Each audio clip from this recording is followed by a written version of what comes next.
There was once a prince who wished to marry a real princess. So he went on a long journey to find one. But every princess he met did not seem like a real princess. "I must find a real princess," he said to himself. "I will only marry a real princess." As the prince journeyed home, he was very sad.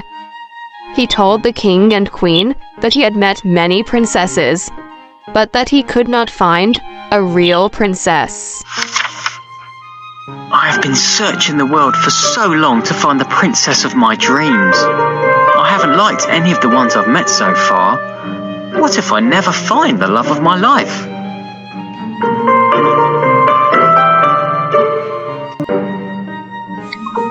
That night, there was a frightening storm. The wind blew hard and the rain poured down. The lightning flashed and the thunder roared. But the prince heard nothing. He was fast asleep in his bed. Then, suddenly, above the sound of the raging storm, there was a loud knock at the palace door. Knock, knock, knock. "Who could that be at this time of night?" said the king. "And in such terrible weather?"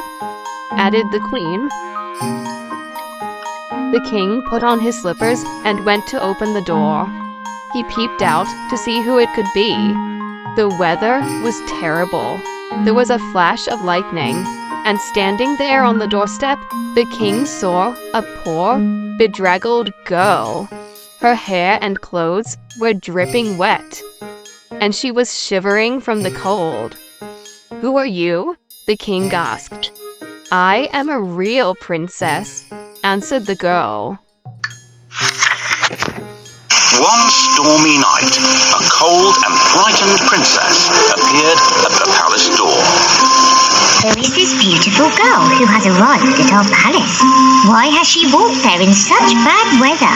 She should try ringing the bell so that the servants will open the door. Please let me in.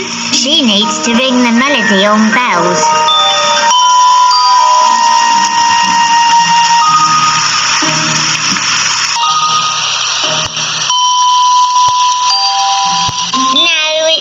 Sound like that. Listen to how it really sounds.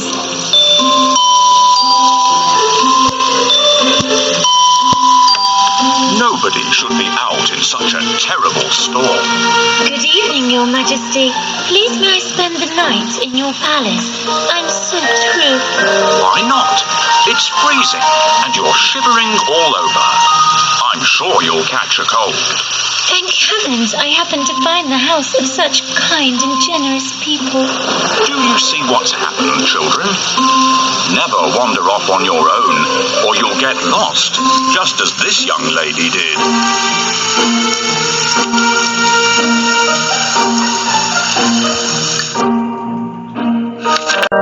The king let the princess in, and the queen said that she could sleep that night in the spare bedroom.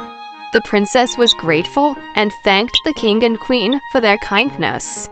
The queen then turned to the king and said, "We must find out if she's a real princess or not." "How?" asked the king. Without saying a word, the queen went to the spare bedroom and took off all the bed covers. She then took a small, hard, green pea from the kitchen cupboard and placed it under the mattress. On top of this, she piled not one, not two, but 20 more mattresses and 20 quilts. The princess climbed up the side of the very high bed and lay down to sleep for the night. The girl with wet hair and a dirty dress didn't look anything like a princess, but she was invited to stay in the best guest room of all. The princess can sleep here tonight, but I'm going to put a pea under the mattresses. If she notices it, we'll know that she is a real princess. Now, where did I put that pea? Will you help me look for it? Try under the chair.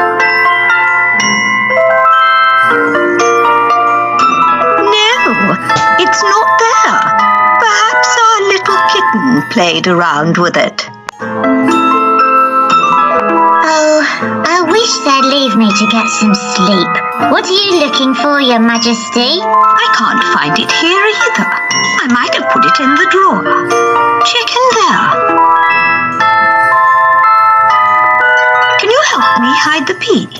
Tap on the pea and then the bedding.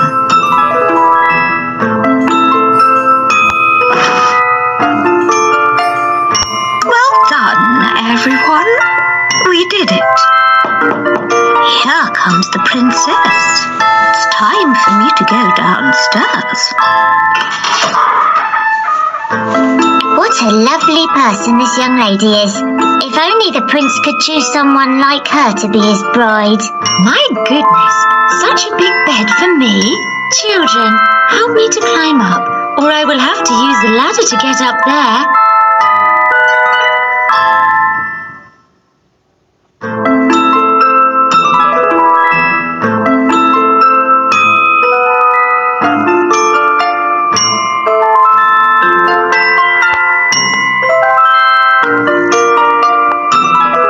Thank you, children.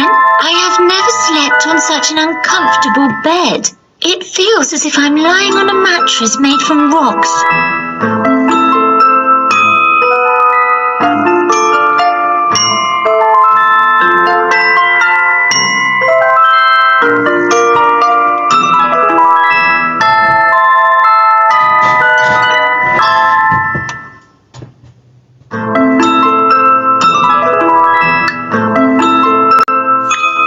When morning came, they asked her if she had slept well.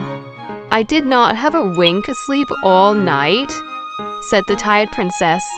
"There was something hard in the bed, and this morning I am bruised black and blue."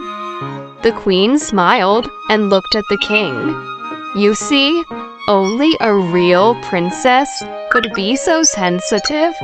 The king smiled and called for the prince.